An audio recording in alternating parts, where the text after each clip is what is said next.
felicitando, preparando las fiestas navideñas, ¿verdad, compañeros?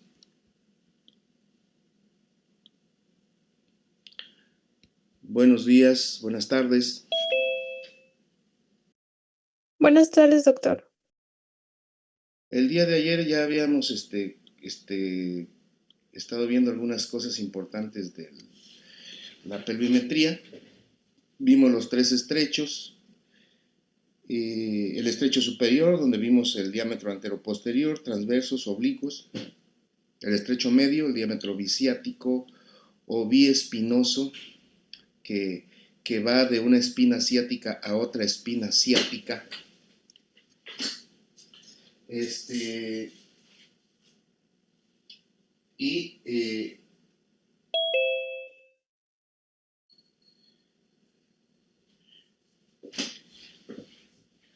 biespinoso, que es el diámetro más pequeño de toda la pelvis, es el diámetro biespinoso, que va de una espina ciática a otra y mide 10 centímetros.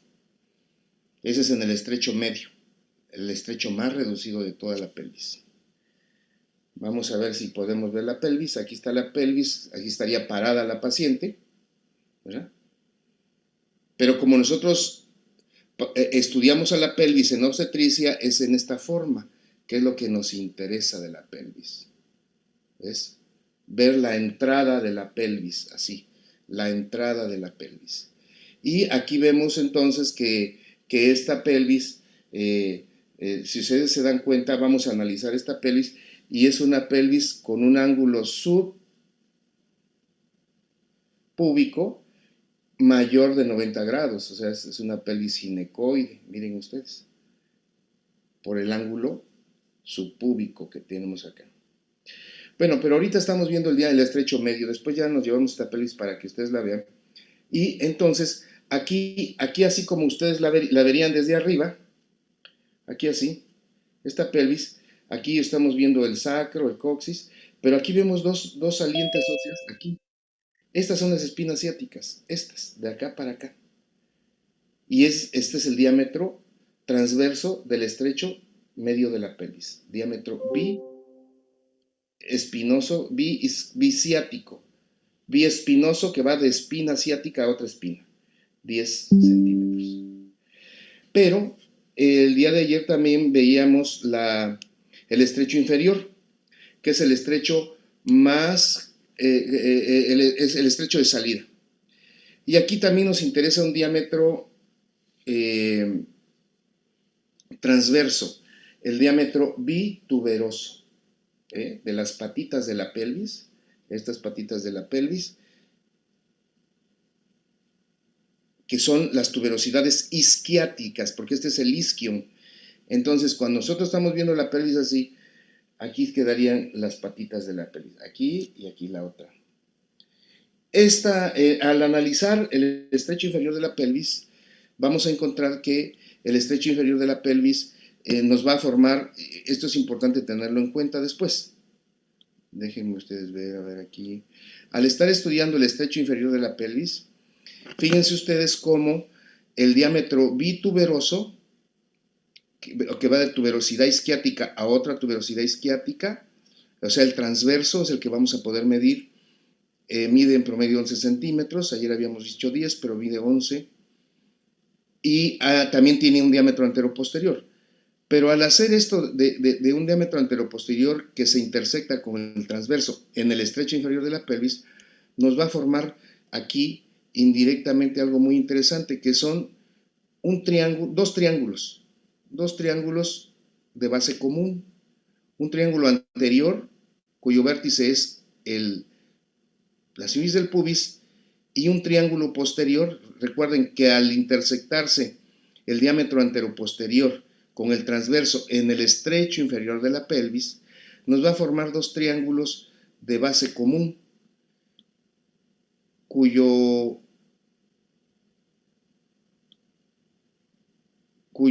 esta es la base común. El vértice aquí sería el pubis, y aquí el vértice del triángulo inferior es el sacro y el coxis. Aquí Sin embargo, aquí está muy acortado, por eso no se ve tan bien. Pero aquí lo podemos nosotros ver analizando el estrecho inferior de la pelvis. Aquí está, un diámetro transverso que nos va a formar un triángulo anterior y un triángulo posterior que va a la unión sacrocoxigia. Esto es importante ya hablando de un poquito de la anatomía, porque se habla del triángulo urogenital y anogenital. Por eso lo del triángulo. Pero en realidad lo que nos interesa de este estrecho inferior es el diámetro bituberoso, que va de una tuberosidad isquiática a otra tuberosidad isquiática, a las patitas de la pelvis. Bueno, y continuamos entonces con los diámetros. Aquí es una lista preliminar de cómo están los diámetros para que ustedes ya la tengan ahí, y indirectamente ya sabemos que aquí están, mire, todos los conjugados. Ya hablamos de ellos, de todos ellos ya. El diámetro en el estrecho superior, el diámetro anteroposterior, también es llamado conjugado verdadero o conjugado anatómico, mide 11.5. Ya no voy a decir de dónde a dónde van, ya sabemos dónde. Conjugado obstétrico mide 10.5. Conjugado diagonal, idealmente 12, para que restándole 1.5 a 12, recuerden que restándole 1.5 a 2 centímetros al diagonal, obtenemos el obstétrico, que es el que realmente va a utilizar la cabeza fetal. Déjenme poner por aquí la pelvis, porque un diámetro conjugado diagonal de más de 11.5 ya es adecuado. El transverso del estrecho superior 13, los oblicuos 12, algunos dicen 11, pero son diámetros amplios. El más reducido es el anteroposterior, y el que nosotros tenemos que investigar es el obstétrico, pero esto lo hacemos a través de indirectamente medir el conjugado diagonal. Aquí es el plano de las máximas dimensiones, que es el que no nos interesa, que sería el segundo plano. Este es el estrecho superior, luego vendría el estrecho medio, que es para los anatomistas el diámetro de las mínimas dimensiones, por eso es que nos interesa. Este sería el estrecho medio, en el que el diámetro biespinoso, biciático, que va de una espina ciática a otra, es un diámetro transverso y mide 10.5. Algunos dicen 10, otros dicen 10.5, pero de ahí no pasa. Por eso es que es el más reducido de toda la pelvis.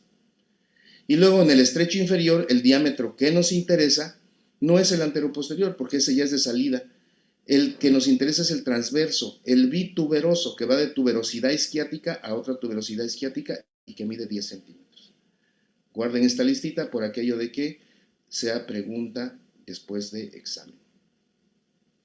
Pero ya les decía de ayer que Caldwell y Molloy hicieron el estudio de la pelvis y estudiaron las pelvis para analizar pues qué características tenían. Ya les había dicho que las características del segmento posterior determinan el tipo de pelvis, y las del segmento anterior la tendencia de la pelvis. No son pelvis puras. Y así tenemos que por ejemplo, algunos tipos mixtos, como un ejemplo, pelvis ginecoide con tendencia androide, lo que significa que la pelvis posterior es ginecoide y la anterior tiende a ser androide. Estos ya son estudios más sofisticados, pero ya vemos aquí la pelvis ginecoide, que es la que nos interesa. El ángulo subpúbico, mire, es amplio, es de más de 90 grados, y la excavación pélvica tiene, si nosotros queremos sacar de aquí un diámetro anteroposterior y el transverso, casi miden lo mismo. Y es ahí donde va a pasar la cabeza fetal. Ya las espinas ciáticas están más profundas, por eso es que esto no nos interfiere con el estrecho superior. Las espinas estas ciáticas son más profundas. Aquí pasa la cabeza fetal. Se encaja, pues, ¿no? Inicialmente, porque el diámetro anteroposterior casi es igual que el transverso. Las espinas ciáticas no son prominentes y el ángulo subpúbico es amplio, es ancho. El diámetro transverso de las espinas ciáticas es de 10 centímetros o más, lo que mide el diámetro transverso de espinas del estrecho medio. Es de más de 10, por eso es que es una pelvis ginecoide. ¿Qué características tiene? Que el anteroposterior y el transverso son muy parecidos, casi miden lo mismo. El diámetro biciático es amplio, las espinas ciáticas no son prominentes. Y el ángulo subpúbico es mayor de 90 grados, pero sin ser tan amplio como que fuera una pelvis platipeloide. La frecuencia de la pelvis ginecoide es del 50%, es decir, que el 50% de las mujeres tienen pelvis ginecoide. La pelvis androide, aquí hablamos de la pelvis androide, donde la pelvis tiene una forma más triangular, las espinas ciáticas son prominentes, el saco está algo que nosotros le llamamos rectificado o adelantado, y la pelvis androide sugiere un pronóstico malo, porque aumenta las detenciones del trabajo de parto y que estos niños puedan quedar atrapados en la pelvis. Su frecuencia es del 25%. Vamos a ver la pelvis androide. Fíjense ustedes en la pelvis androide, si sacamos más o menos lo que sería el diámetro anteroposterior de la pelvis androide, es como un corazón. Ay, perdón, ya me regresé aquí.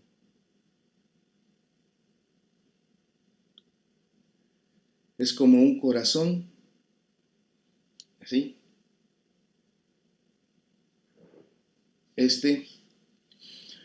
Porque el diámetro anteroposterior es más largo que el transverso, pero además,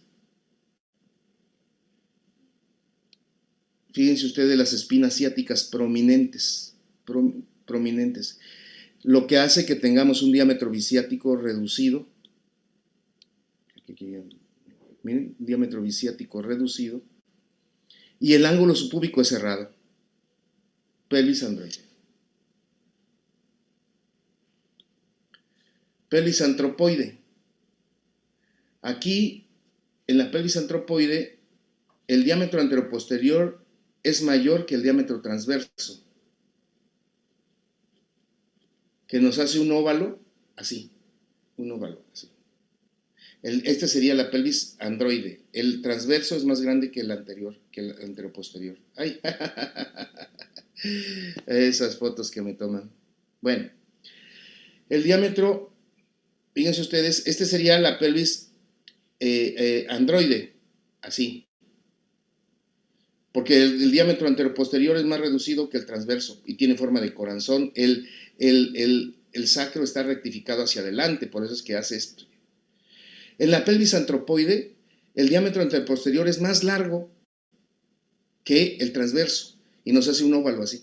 No está rectificado, en este caso no está rectificado el sacro, y el diámetro anteroposterior es más largo que el transverso. Por eso esta es la pelvis antropoide. Recuerden, ginecoide, androide, antropoide, y vamos a hacer lo que nos falta. ¿Cuál es? El ángulo subpúbico no es tan reducido en esta pelvis antropoide, pero realmente el hecho de que tenga más largo el diámetro anteroposterior lo hace como un ovoide, ya no es en forma circular. 25% de frecuencia de esta pelvis. Y luego vemos a la pelvis platipeloide. Lo redondito se aplana, se aplasta. El globito, como si nos sacaron corazoncitos, el globito se aplasta. El globito se aplasta. Pelvis platipeloide. El diámetro anteroposterior de la pelvis es más corto que el transverso. Las espinas ciáticas, el diámetro biciático es amplio, por lo mismo, que es más ancha. El diámetro transverso es más grande que el anteroposterior. Y el diámetro, el ángulo subpúbico es muy, muy grande. Muy, muy amplio, demasiado amplio, porque está como aplanada. Esto hace que los fetos queden atrapados y no puedan rotar. Ya lo veremos después, que cuando el feto se encaja, quizá no tenga tanto problema en encajarse, acomodando el diámetro, esa sería la, voy a pintarles bien aquí, la cabeza fetal,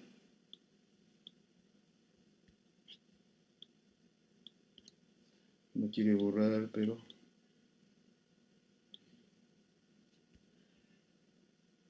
creo que ya se atascó mi mouse. Bueno, pero lo voy a volver a poner aquí.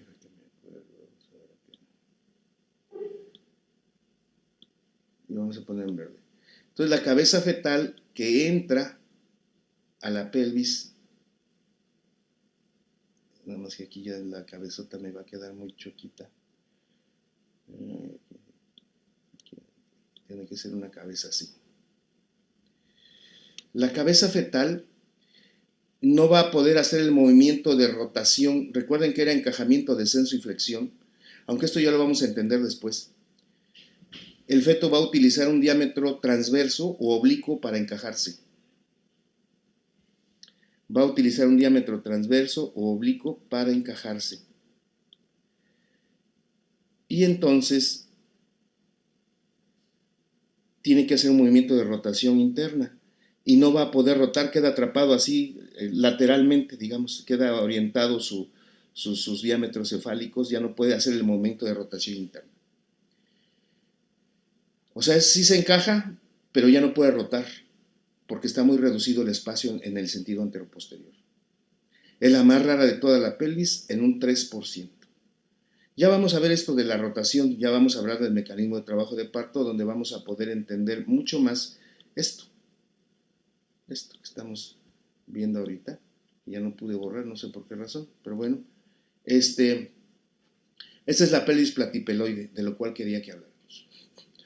Bueno, y entonces ahora vamos a la pelvimetría propiamente, que consiste en hacer un análisis primero de los diámetros que vamos a medir y le vamos a unir después algo que se llama pelvigrafía, pero en realidad la pelvimetría corresponde a medir los diámetros pélvicos y agregar las características de la pelvis para considerarla adecuada o no para un trabajo de parto.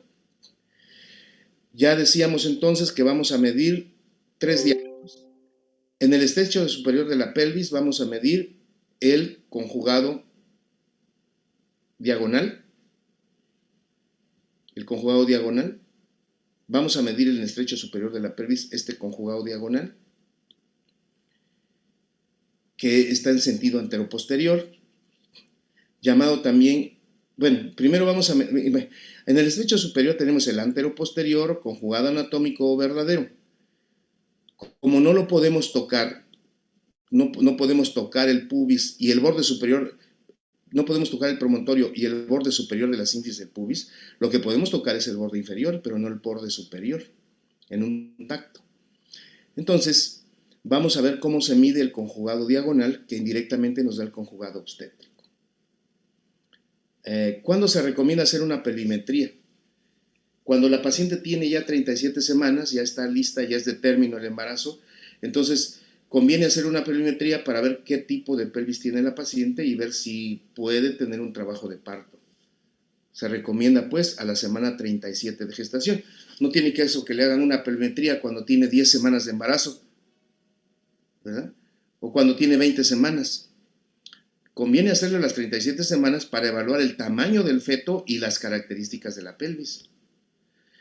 Vamos a hacer entonces la pelvimetría interna digital, donde vamos a medir primero el estrecho superior. Ya sabemos que vamos a medir el diámetro conjugado diagonal. Y lo que vamos a hacer es inicialmente entre el dedo índice y el medio de la mano más hábil, que generalmente es la derecha, se introducen en la vagina buscando la cara anterior del sacro. En la pelvis normal solo es accesible en su parte inferior, porque en la parte superior cuesta trabajo tocarla, y en la parte media más, porque se supone que ahí está la curvatura. Si es fácil tocar el promontorio, quizá nos esté hablando de que es muy reducido el estrecho anteroposterior de la pelvis. Tanto más fácil es tocar el promontorio es más estrecha la pelvis. Es algo importante. Vean ese efecto extraordinario que le puse. Tanto más fácil, cuanto más estrecha es la pelvis. Tocar el promontorio, estamos hablando de tocar el promontorio. Lo que les decía ayer, aquí vamos a medir el estrecho superior de la pelvis, el conjugado diagonal, que va del borde inferior de la sínfisis del pubis hacia el promontorio. Ese es el que vamos a medir, el diámetro conjugado diagonal, que va del estrecho inferior de la pelvis al promontorio. Ahí está. Pero el promontorio lo vamos a tener aquí, donde termina la última lumbar y comienza la primera sacra. Por eso lo marqué con la flechita aquí. Nuestras manos a nivel vaginal, el dedo más largo, probablemente sea el medio, pero se introduce dedo e índice y medio para tratar de alcanzar el promontorio, y debajo va a quedar el borde inferior de la sínfisis del pubis. Pero vamos a ver cómo lo describimos. Déjenme quitar esto para que... ¿Cómo se describe? Vamos a... Jefa, léanos la diapositiva, por favor. Sí, doctor. Pelvimetría interna digital. El promontorio se percibe como una saliente ósea más o menos aguda, pero como por debajo de él, en la cara anterior del sacro, puede existir salientes semejantes. Es necesario averiguar si lo que se toca es el promontorio real, formado por el menisco de la quinta lumbar y la primera sacra, o si el falso promontorio formado, por ejemplo, entre la primera y la segunda sacras.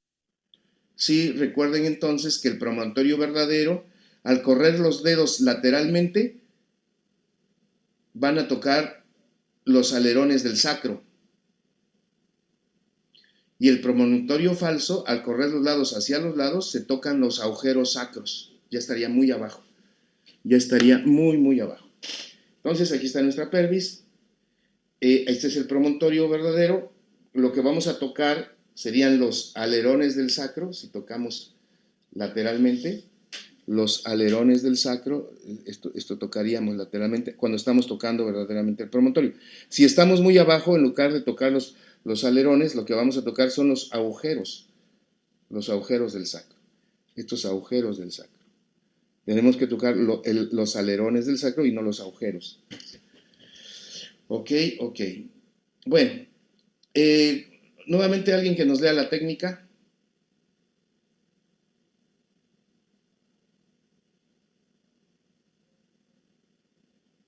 ¿Nadie? Si se alcanza el promontorio, se apoya el pulpejo del dedo medio en su punto más saliente. Se levanta el borde radial de la región metacarpiana hasta que toque el borde inferior de la sínfisis del pubis. Con la uña del índice de la otra mano, se marca justamente el sitio en el que el borde radial del índice toma contacto con el subpubis. Extraído los dedos de la vagina, se mide la distancia. Ok. Entonces, siga leyendo, por favor. La pelvimetría interna digital. Esa distancia corresponde a diámetro promotosubpubiano o conjugado diagonal, que es el único diámetro del estrecho superior que podemos medir directamente. Su longitud es normalmente de 12 centímetros. El haber alcanzado el promontorio indica que muy probablemente se está frente a una pelvis estrecha. Ok. Si nos toca, si nos cuesta trabajo tocarlo, eso es bueno, porque indica que el diámetro es adecuado, ¿verdad? Entonces, aquí entonces ya lo que ya habíamos visto, que la intención del conjugado diagonal es encontrar que mida más de 11.5 centímetros para que al restarle 1.5 a 2 tengamos un conjugado obstétrico de 10.5. Pero aquí el diámetro conjugado obstétrico, digamos, con que el conjugado diagonal mida más de 11.5, ya el conjugado obstétrico va a ser adecuado, va a ser por lo menos de 10.5. Bueno, ya vean cómo se hizo, hablamos de la técnica. En el estrecho medio de la pelvis, el diámetro más importante es el bisiático, que es el más reducido del estrecho medio y de toda la pelvis. Es un diámetro transverso que va de una espina asiática a la espina asiática del otro lado. Ya decimos que medía 10 centímetros. Otros decían 10.5 centímetros. Aquí otros dicen que 11, pero lo más seguro es que mida entre 10 y 10.5 centímetros. Es el diámetro más reducido de toda la pelvis. Y luego nos vamos a medir el diámetro transverso del estrecho inferior. Aquí está, miren, el diámetro bituberoso, de espina, de tuberosidad isquiática a otra tuberosidad isquiática. Aquí lo vemos aquí. Esto nos va a formar los dos triángulos que yo les decía, miren. Estos dos triángulos, el triángulo anterior, dos triángulos de base común, triángulo anterior que se va hacia la sínfisis del pubis, el vértice y la base que da por el diámetro, la tuberosidad, el diámetro bituberoso. El diámetro inferior va a la punta del sacro, a la punta del coxis, perdón, formando un ángulo también, un triángulo también, que es más reducido. Pero, ¿cómo vamos a medir el diámetro bituberoso? Ya les decía ayer que se hace una presión sobre los genitales externos y se van a sentir dos prominencias óseas. Con el puño cerrado se hace una presión discreta, ¿no? Para no lastimar a la paciente, sobre los genitales externos y vamos a tocar dos prominencias. Cada prominencia corresponde a la tuberosidad isquiática. Y así medimos el diámetro transverso de la pelvis. Hemos medido los tres diámetros, conjugado diagonal, biciático y el bituberoso. El biciático, ya les decía, es el que va de una tuberosidad isquiática, de una espina asiática a la espina asiática del otro lado. Y aquí las vemos, miren. Esta es la espina asiática. Esta es, aquí está, esta puntita de acá. Y esta otra de acá. Esta de acá. Estas son las espinas asiáticas, llamadas también escotaduras asiáticas. Aquí se ve muy bien cómo salen. Ahí se ve perfectamente bien. Esta es la espina asiática de un lado y esta es la espina asiática del otro lado. Al hacer un tacto vaginal, la mano entra y va a tocarse la espina asiática de un lado y se dirige lateralmente hacia el otro y vamos a poder tocarla en el tacto vaginal. Una vez que ya se midió el diámetro conjugado diagonal en la parte superior de la pelvis, que aquí en el estrecho superior de la pelvis, que ya tocamos el sacro y el promontorio con el dedo más largo, la sínfisis del pubis queda aquí sobre mi dedo índice. Voy a sacar un poco la mano, la voy a retirar un poco para tocar ahora sí las espinas ciáticas, aquí en el estrecho medio y mido determino cuánto miden. Le hago un cálculo también, aquí, eso. Pero ya una vez que toqué primero el promontorio, desciendo un poco la mano y voy a tocar las espinas ciáticas.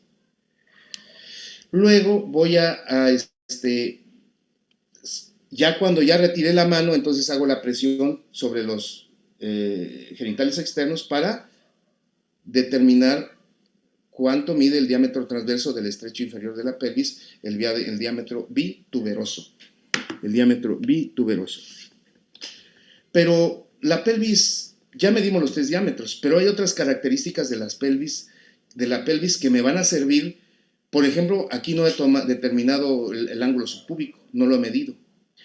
La manera en cómo integrar una buena valoración, una buena evaluación de la pelvis, es algo que se ha llamado pelvigrafía, que es, no solo la pelvimetría corresponde a medir los diámetros pélvicos de los tres estrechos, pero la pelvimetría no me dice que yo tenga que medir el ángulo subpúbico o determinar otras características de la pelvis. Para no dejar fuera esas características de la pelvis, se ha determinado entonces que hay algo que se llama pelvigrafía. Muchos le llaman pelvimetría también. Entonces, pero estrictamente hablando, la pelvigrafía es el examen ordenado y cuidadoso de la conformación interna del estrecho superior de la pelvis, de la excavación y del estrecho inferior por medio del tacto vaginal. Para fines prácticos, ¿cómo hacemos una pelvimetría? Pues la pelvimetría consta de varios pasos. Vamos a ver, una pelvimetría no solamente vamos a medir en una pelvimetría los 3 estrechos, sino ver otras características de la pelvis, como el ángulo subpúbico, por ejemplo. Fíjense ustedes, vamos a ir paso a paso. Número 1, se aprecia la sínfisis del pubis, su inclinación y sobre todo la amplitud del arco subpubiano. Es lo que vamos a hacer primero. Luego, vamos a medir el diámetro conjugado diagonal para poder obtener el conjugado obstétrico. Le restamos 1.5. Tercero, se explora la pared posterior de la excavación pélvica, es decir, la concavidad del sacro. Recuerden ustedes que el sacro y el coxis deben ser cóncavos para que permitan seguir la curvatura de Calpus. Si este coxis está rectificado y se pone ganchudo aquí, ya no va a haber una buena concavidad. Por eso vamos a analizar que haya una concavidad del sacro, que es la excavación pélvica. Para que pueda seguir el nacimiento del bebé, debe haber una concavidad. Recuerden que la pared anterior de la pelvis es la sínfisis del pubis y la pared posterior es el sacro y el coxis. Sacro, sacro y coxis. Entonces, esto nos hace el cono truncado que habíamos visto. Entonces, analizar la concavidad del sacro sería el número 3. Número 4, las paredes laterales de la excavación pélvica, que deben ser divergentes, es decir, abrirse, no cerrarse. Divergentes, 4. Ahorita vamos a ver esto. 5, se determina el diámetro bisiático del estrecho medio. Conforme, fíjense, son los pasos que vamos a ir haciendo en el tacto vaginal. 6, al tacto se corrobora la normalidad de la implantación del coxis y su grado de movilidad. Recuerden ustedes que en el sacro y en el coxis con el sacro hay una articulación sacrocoxígea. Este coxis se debe mover como una bisagrita. Esto es una buena valoración de la pelvis. Tocar esta movilidad de este coxis, porque este coxis se va a mover como bisagra un poquito para permitir el paso de la cabeza fetal. Este coxis se va a mover cuando pase la cabeza fetal. Por eso es que hay que analizarlo en el 6, corroborar la normalidad de implantación del coxis y su grado de movilidad. Y finalmente, 7, determinación del diámetro bituberoso. Aquí está mal. Es que aquí puede haber una confusión entre bisciático y bisiático. Por eso aquí póngale bituberoso del estrecho inferior de la pelvis, y que es el que acabamos de ver. Ya cuando la mano está afuera, hacemos una presión sobre los genitales externos y entonces ya tendríamos la medición del diámetro transverso bituberoso. Esos son los 7 pasos que una vez que nosotros ya lo aprendimos, los 7 pasos de la pelvimetría. Aquí están. ¿Cómo haces una pelvimetría? La pelvimetría, para que no pongamos pelvigrafía, porque algunos van a decir, ¿de dónde sacaste ese término? La pelvimetría tiene 7 pasos y no solamente va a evaluar los diámetros, los 3 estrechos, sino otras características de la pelvis, como la concavidad, la divergencia de las paredes, el movimiento de la movilidad del sacro y el coxis. Primer paso, 1, y hay que seguirlo en ese orden. Apreciamos la sínfisis del pubis y vamos a medir su ángulo subpúbico. Luego vamos a introducir nuestro dedo con la técnica que ya vimos, índice medio y el dedo índice y medio, introduciendo en la pelvis, en la vagina, para adecuar promontorio y poder establecer el conjugado diagonal. Luego exploramos la pared posterior.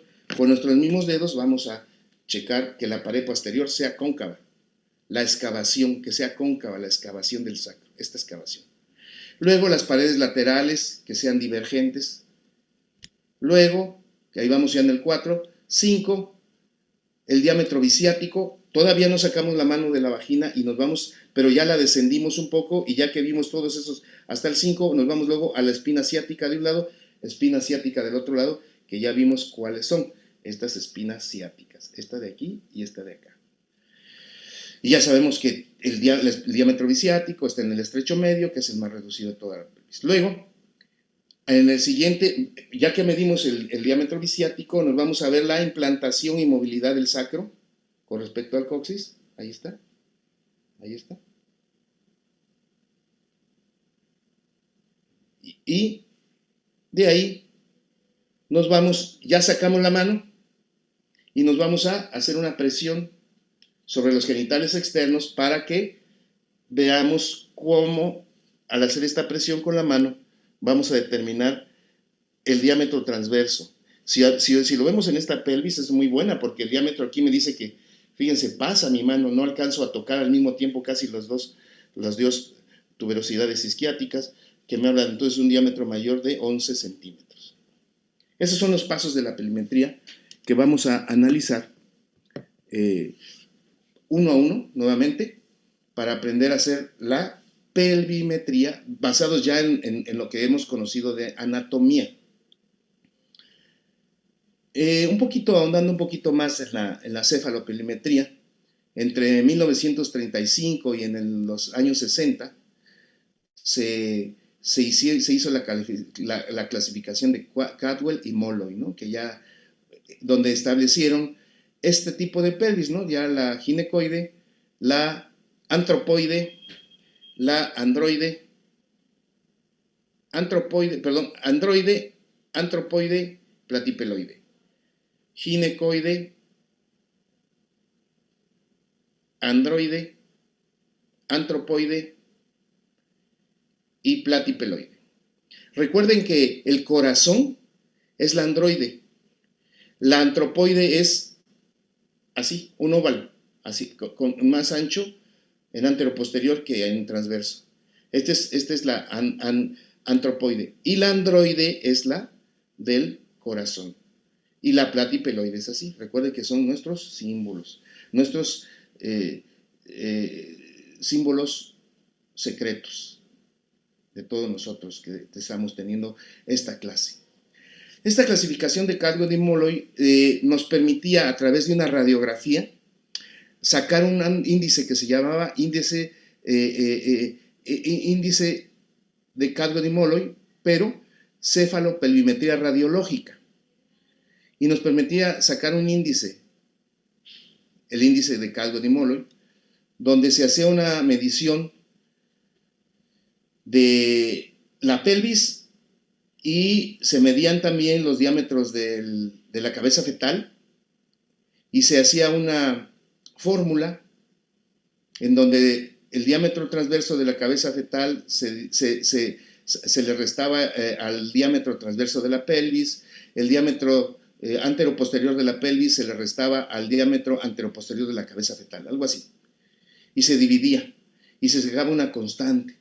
Y si era mayor de 1 era buena y si era menor de 1 no. Ya no la hacemos, ya de hecho ya pues no se hace ya la cefalopelimetría, pero para que tengan ustedes una idea de cómo esa radiografía se hacía una placa lateral para ver cómo estaba la cabeza fetal en relación aquí así lateral, para ver una anteroposterior y una lateral, para ver cómo se relacionaban los diámetros cefálicos con los pélvicos ahí, pero había una proyección muy interesante, en la cual con la paciente sentada pasaba el rayo de arriba hacia abajo para ver cómo la cabeza fetal se relacionaba con los diámetros pélvicos, algo así como ver aquí así, la radiografía salía así y adentro salía la cabecita fetal y podíamos ver cómo se relacionaban los diámetros fetales con los diámetros pélvicos. Bueno, pero eso ya no se hace, nada más como para la cefalopelimetría radiológica. Pues ya no se hace lógicamente porque pues nos causa la exposición a rayos X, expone al feto.